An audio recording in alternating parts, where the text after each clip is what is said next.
करवा चौथ की व्रत कथा। इस बार यह व्रत 1 नवंबर को पड़ रहा है, अतः 1 नवंबर को कार्तिक मास कृष्ण पक्ष की चतुर्थी को करवा चौथ का व्रत किया जाएगा। कार्तिक करवा चौथ व्रत कथा। एक साहूकार के 7 बेटे और 1 बेटी थी।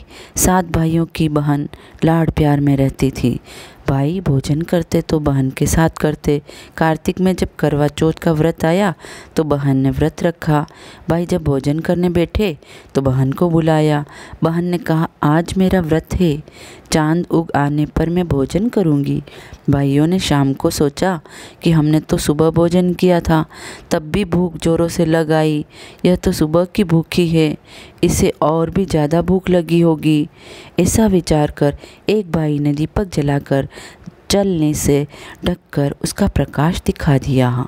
बहन ने अपनी भाभियों से कहा, चलो दर्शन करके अर्घ्य दे दो। भाभियों ने कहा, आप जाओ, हमारा चांद अभी नहीं उगा है। जब वो अकेली ही जाकर दर्शन कर अर्घ्य देकर भाइयों के साथ भोजन करने बैठ गई तो पहले गास में सिवाल, दूसरे में बाल और तीसरे में ससुराल का बुलावा आया। आने वाले ने कहा, तुम्हारे कंवर साहब की तबीयत ज़्यादा खराब है, जल्दी भेजो। तब उनकी माँ ने कपड़ों का बंद थैला खोलकर उसे कपड़े पहनाने के लिए थैले में 3 बार हाथ दिया। तीनों ही बार सफ़ेद वस्त्र हाथ में आया। उसकी माँ ने वही पहनाकर एक सोने का टका दिया। जो तुम्हें सुहाग की आशीष देवे उसे यह टका सोने का देकर पल्ले के गांठ दे देना। रास्ते में जो भी मिला वह उसके पैरों में पड़ती गई। सब ने भाई भांजों के सुख का ही आशीर्वाद दिया।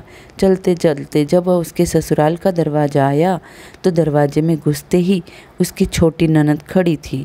वह उसके भी पैरों पड़ी तो ननद ने उसे आशीष दिया, सीली हो सपूती हो, 7 पूत की माँ हो, मेरे भाई को सुख दे। ऐसा सुनते ही भावज ने उसे झट सोने का टका दे दिया।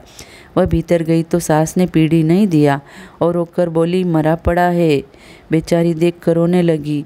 लोगों ने समझाया बुझाया और उसकी क्रियाकर्म की तैयारी करने लगे, पर इसने इन सब को रोक दिया। उसकी सास ने कहा, क्या मड़ा सेवेगी?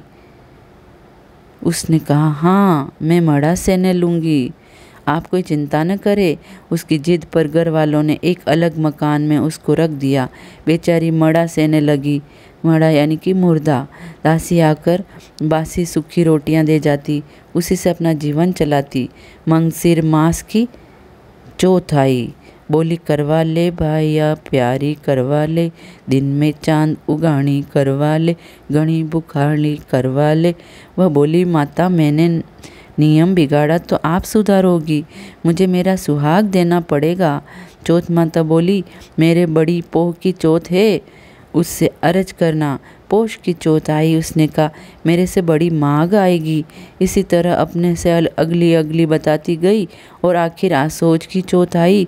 उसने कहा, भाई तेरे पर कार्तिक की चौथ नाराज है, उसने ही तेरा सुहाग लिया है, वह ही वापस देगी, तू उसके पैर पकड़ लेना। कार्तिक की चौथ आई, उसने गुस्से में भर कर कहा, भरत भांडनी करवा ले, भाया प्यारी करवा ले, दिन में चांद उगानी करवा ले, घनी बुखारली करवा ले। पर साहूकार की बेटी उसके पैर पकड़कर बैठ गई। बोली, माता मेरी भूल हो गई, मैंने व्रत बिगाड़ा तो आप सुधारो। उसकी विनती देखकर चौथ माता को दया आ गई। वह खुश हो गई। आँखों में से काजल, नाखूनों में से मेहंदी, मांग में से सिंदूर और टिक्के में से रोली निकालकर चिट्टी अंगुली से छींटा दिया। साहूकार का लड़का तुरंत बैठ गया। बोला, खूब नींद आई। उसकी स्त्री बोली, ऐसा भी क्या सोना, मुझे तो 12 महीने हो गए।